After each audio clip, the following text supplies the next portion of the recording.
estamos aqui completando nossa jornada conhecendo a Bíblia, o último livro do Antigo Testamento, o livro de Malaquias, é um último profeta dos profetas menores.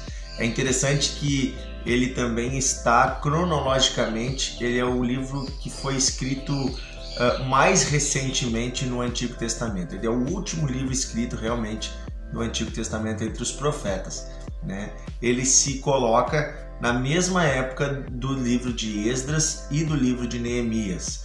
Então, Malaquias é um profeta que existiu na época de Esdras e Neemias, que eles eram um livro só e contam a história da reconstrução do templo e das muralhas e da cidade de Jerusalém na época dos persas, né? Então, o povo foi levado para o exílio pelos babilônicos, depois, na época dos persas, eles foram trazidos de volta, né? Por meio do rei Ciro, Deus colocou um édito, uma lei, liberando o povo para voltar, e depois o rei Dário deu continuidade a isso.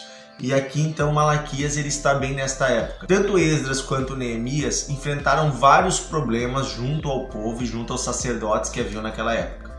Vários erros morais, vários pecados, e esses mesmos pecados e mesmos erros são apresentados no livro do profeta Malaquias como repreensões vindas de Deus. Malaquias fala muito sobre a aliança que vem pelo cumprimento da lei de Deus.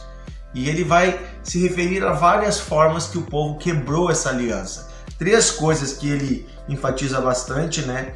É a questão do casamento com as mulheres estrangeiras que adoravam outros deuses, que na lei era proibida, né? Deveriam casar entre as mulheres do povo de Israel, né? Aquelas que então adoravam ao Deus de Israel. Também a condenação à negligência com os dízimos e as ofertas, e a condenação com os sacerdotes que estavam degenerados, estavam enganando, se tornaram corruptos. Ele é um livro, então, que chama ao arrependimento, ele mostra os pecados do povo, e o tempo todo Deus pergunta, Deus olha o que eles estão pensando, o que eles falam. Você vai ver essa conversa. Deus diz, olha, estão falando tal coisa. E aí Deus faz perguntas retóricas e Deus afirma a verdade. Então é um livro muito interessante, porque ele dialoga, né? É Deus conversando com o povo a partir do que o povo está pensando. E você vê que Deus conhece o coração das pessoas. Deus conhece os teus questionamentos e Deus tem resposta para os teus questionamentos. Deus ele é muito maior do que a nossa mente, é assim, ele se faz de modo compreensível a nós para que nós possamos entendê-lo. É a vontade de Deus que você conheça Ele e Ele quer lhe dar as respostas do seu coração.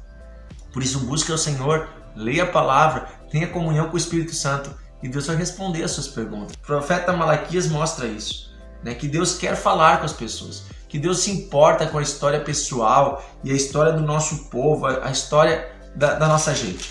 No capítulo 1, começa falando do amor que Deus tem pelo povo de Israel, por Jacó. Isso ele mostra através do que foi feito com o povo que veio de Esaú, os edomitas, né? O povo de Edom, o juízo que Deus fez, porque Edom tentou várias vezes destruir Israel, se tornou um povo inimigo. Eles vieram de Esaú, que era irmão de Jacó, mas tentaram destruir.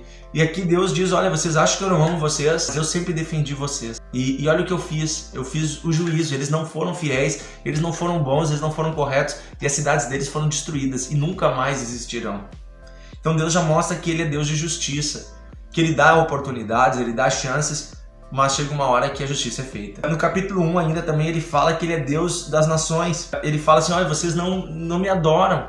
Vocês me adoram de qualquer jeito e vocês eram para ser o meu povo. Eu quero dizer um negócio para vocês. Em todas as nações, desde onde o sol nasce até onde o sol se põe, ou seja, em toda a terra, do oriente ao ocidente, eu sou adorado, ele diz. É grande o meu nome entre as nações. Em todo lugar lhe é queimado incenso e trazido ofertas puras. Então Deus mostra que em todos os povos aonde se adora o Criador, é Ele que é adorado. E o nome dele é exaltado. Ele é Deus dos deuses e Senhor dos senhores. Ele é Deus sobre todas as coisas. E ele vê que nos povos estrangeiros havia mais honra a Deus do que em Israel naquela época. Depois ele fala sobre os sacerdotes, aqueles que enganam. Eles estavam junto com o povo fazendo um culto de qualquer jeito. Eles não cumpriam a lei ritual que dizia que, por exemplo, os animais da oferta, os animais que deveriam ser trazidos para o sacrifício deviam ser animais perfeitos, devia ser oferecido a Deus. Ao contrário disso, eles ofereciam animais cegos, animais mancos, animais coxos, Sabe aquele animal que, esse aqui não vai dar nem para vender, então eu vou dar de oferta, de sacrifício. É isso que eles faziam. E os sacerdotes aceitavam. Isso era o pior, porque eles deviam olhar e dizer, não, isso aqui não pode ser aceito. Mas eles, para se manterem naquele lugar e agradarem as pessoas, eles aceitavam isso. Também diz que eles mentiam e eles enganavam as pessoas. E aqui Deus chama a atenção, diz assim, capítulo 2, versículo 7, os lábios do sacerdote devem guardar o conhecimento, e de sua boca os homens procuram a instrução, porque ele é mensageiro do Senhor dos Exércitos. Mas vós tendes desviado do caminho, por vossa instrução tendes feito tropeçar a muitos. Vocês violaram a aliança e a lei de Levi, diz o Senhor dos Exércitos. Então olha só, aqui já fala sobre os líderes, aqueles que guiam o povo. Hoje em dia então os pastores, os líderes na igreja, nós devemos ter lábios puros e falar o que agrada a Deus, independente se agrada as pessoas, pensando que nós servimos a Deus e não as pessoas. As pessoas são as ovelhas do nosso pastor e nós devemos cuidá-las, amá-las, mas em primeiro lugar, honrar a Deus. Porque se nós honrarmos a Deus e corrigirmos e orientarmos as pessoas, o bem vai acontecer na vida dessas pessoas. A maior bênção que um pai e uma mãe pode fazer com seu filho é corrigir. Não adianta o pai e a mãe ser amigão, tô comparando, né? E deixar o filho ir para qualquer lado e depois se torna um bandido, se torna uma pessoa desprezível. Então isso não é legal. E depois aqui no capítulo 2, ainda no versículo 10 em diante, fala do casamento com as mulheres estrangeiras. E no versículo 13 até o versículo 16 é muito interessante, que fala de uma abominação, de algo que Deus se entristecia. Ele diz, olha, vocês estão dando oferta no altar, mas vocês também estão trazendo lágrimas para o meu altar. E eu nem consigo receber a oferta de vocês por causa da lágrima. Lágrima de quem? Das mulheres que vocês abandonaram. A mulher da tua mocidade que tu desprezou, que tu traiu. E aqui fala então sobre isso, o homem ser desleal à mulher da sua mocidade. Deus odeia os infiéis e aqueles que rejeitam a sua mulher. Olha só, aqui está falando contra a infidelidade conjugal, contra aquele homem que manda sua mulher embora e toma outra, contra aquela pessoa que trai seu esposo ou sua esposa. Deus diz, seja leal à mulher da tua mocidade, aquela com que você casou quando era jovem, seja fiel. E é interessante que diz assim, versículo 10 do capítulo 2, não temos todos nós o mesmo Pai? Não nos criou o mesmo Deus? Por que seremos desleais uns para com os outros, profanando a aliança dos nossos pais? Olha só, quando nós somos desleais uns com os outros, nós estamos aborrecendo a Deus que criou a todos. É um Deus que criou a todos. Deus ama tanto o marido quanto a esposa.